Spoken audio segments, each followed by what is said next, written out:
Est-ce qu'il t'arrive de vivre du découragement, de la déprime, de la tristesse, du mon Dieu, comment je vais faire, j'en ai marre. Quoi qu'il t'arrive, est-ce que tu vis des moments où tu as l'impression que tu ne t'en sortiras pas, que tu es coincé et que tu en as ras-le-bol, ras la casquette et que c'est la fin des haricots? Si ça t'arrive, j'ai des solutions pour toi. Alors des solutions à explorer et à t'approprier, c'est ça qui est important. Et surtout, à ne pas y mettre trop d'attente de résultats, mais donner la chance à l'exploration et à la personnalisation de ces outils.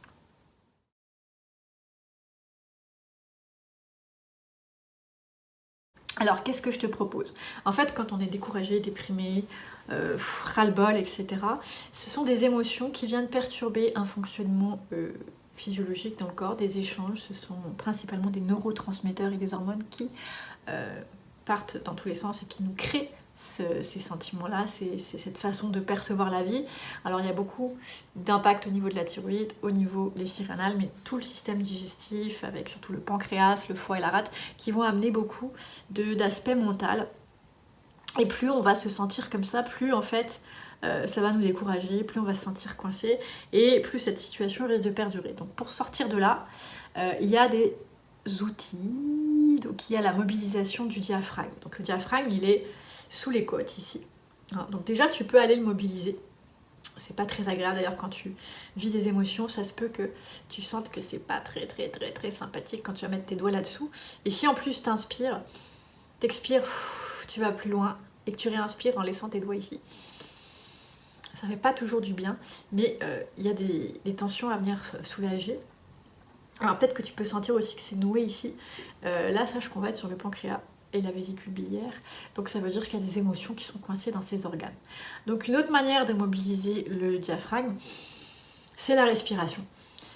Alors tu peux te contenter de respirer normalement, mais plus tu vas faire des exercices qui accentuent. Donc une inspiration forcée, longue ou rapide.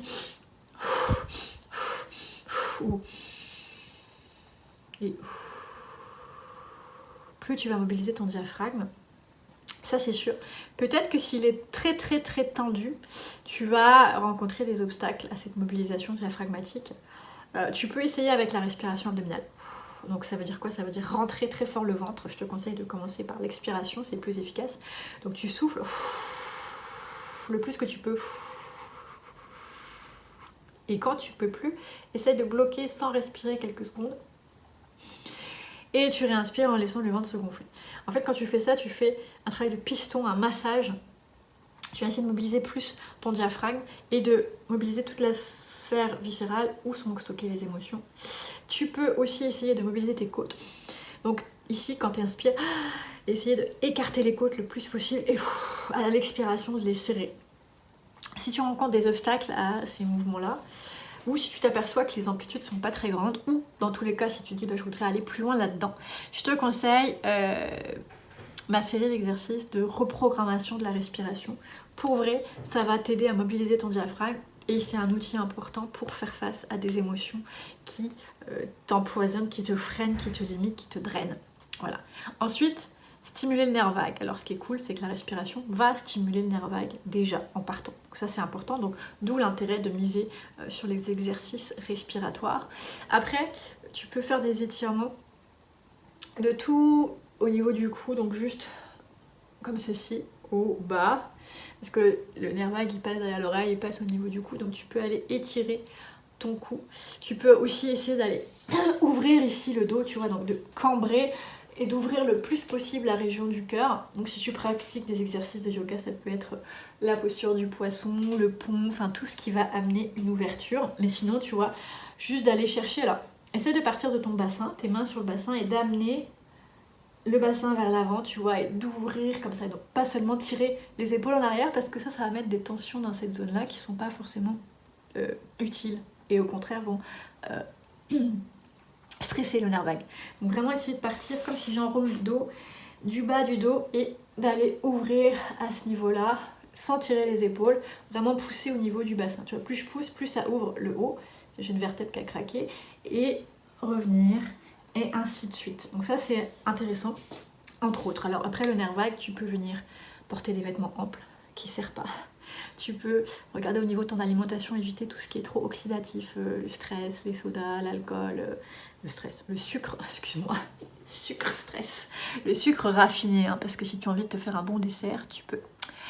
Soulager la thyroïde. L'avantage, c'est que la respiration, la mobilisation du bassin et les mobilisations du cou vont soulager déjà la thyroïde.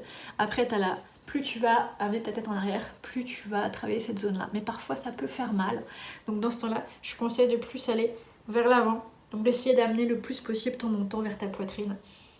Tu peux faire ça juste comme ça, ou tu peux essayer d'aller assis ou debout, t'enrouler le plus possible en amenant ta tête le plus possible vers ton corps. Et ça va ici stimuler la thyroïde, la soulager, les tensions qui sont là. Mais si tu renforces ton bas du dos, tu vas soulager les muscles ici qui souvent viennent compenser une faiblesse plus bas. Donc si tu retravailles avec l'exercice comme tout à l'heure, ou des exercices vraiment d'extension, par exemple couché, tu peux amener une extension de ton dos. Tu vois, je suis par exemple couché sur le sol, si je suis au sol, et je pousse avec mes bras pour soulever juste la partie du dos, les fesses et les bras restant en contact avec le sol. Ça va être très intéressant. Et si tu pratiques le yoga ou des exercices de yoga, la charrue, la chandelle, tout ce qui amène les jambes vers l'arrière et font une compression ici au niveau de la thyroïde. Et quatrième point, renforcer les surrénales. Donc tout ce que je viens de citer avant a un effet positif sur les surrénales. Donc après les surrénales elles sont ici au niveau au-dessus de tes fesses. Frotter cette zone-là pour la réchauffer, ça va faire du bien. Tu peux venir faire des bains de pieds chauds, ça va faire du bien aussi. Si tu utilises les huiles essentielles, l'huile essentielle d'épinette noire est très efficace. Et après, tu peux faire des exercices de renforcement du membre inférieur. Alors, un des plus efficaces, c'est la posture de la chaise. Donc les pieds joints, fléchis les genoux et essaye de rester assis. Donc tu portes pas tes fesses trop loin, tu essaies vraiment de descendre le plus droit possible ici. De maintenir donc les épaules basses, tu peux avoir les bras vers le haut ici pour venir renforcer le bassin. Mais ça peut être simplement des postures de guerrier. Le guerrier, tu sais, en yoga, si tu sais pas, tu peux aller chercher posture de guerrier, ou tu peux me demander, j'ai une posture, je peux te l'envoyer, une explication de posture, donc gratuitement je te l'envoie, il n'y a pas de problème. Je la détaille en version conscience corporelle pour vraiment prendre soin de son corps. Voilà, donc ces 4 points qui te permettent de faire face au décrochement, à la déprime, à la tristesse, à tout ce qui va te drainer, te limiter, tout ce qui fait que tu en as ras-le-bol et que tu as peut-être envie de tout arrêter, tout abandonner, tout envoyer en l'air et tu as juste envie de rester polletonné dans ton lit ou renfermé sur toi et que tout t'embête et que tu vois pas d'issue aux choses. Ça peut arriver de façon épisodique ou chroniquement. Dans tous les cas, ces 4 points vont être essentiels. Alors après, il ne faut pas oublier que dans une dynamique de vouloir s'accompagner, être plus dans la joie, le plaisir, le bonheur, d'être bien tout simplement et de vivre, eh bien ça prend une petite stratégie, ça prend un peu de discipline et ça prend une exploration sur du long terme.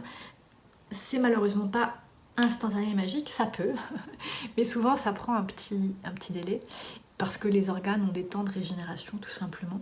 Donc plus tu vas apprendre à connaître ton corps, plus tu vas te calmer. Et en te calmant, d'être moins impatient, tu vas calmer ta thyroïde, donc tu vas lui faire du bien.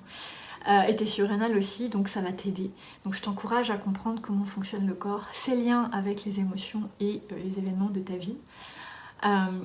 Et à décoder ton corps tranquillement. Et tranquillement t'amuser à explorer, je dis bien t'amuser, pour trouver des choses qui te plaisent et qui font que tranquillement tu réponds aux besoins de ton corps pour plus de joie. Voilà. Si tu veux un outil facile et amusant, j'ai un questionnaire qui s'appelle Décode ton corps, justement pour atteindre plus de joie et de bonheur dans la vie. Il est gratuit, je mets le lien en dessous de la vidéo. Sinon tu le trouves sur mon site www.instrucsanté.com dans la rubrique micro-kiné et tu verras, il y a un lien vers décoder ton corps, donc tu as juste à cliquer dessus. Voilà, si tu veux plus d'infos et savoir comment apprendre à connaître ton corps, n'hésite pas, c'est mon expertise, j'ai beaucoup de formation et j'ai étudié sur le corps et puis j'ai beaucoup d'exploration pratique sur le terrain qui m'amène aujourd'hui à transmettre ces petites astuces là au-delà du soin que je prodigue. Si tu veux essayer un soin micro-kiné, alors c'est de la micro-kiné énergétique avec moi. Alors pourquoi je rajoute énergétique? Parce que ça se passe à distance. Il n'y en a pas beaucoup qui font ça. Moi j'adore, mes patients aussi adorent, donc si tu veux essayer et découvrir, n'hésite pas. Voilà, je te dis à bientôt.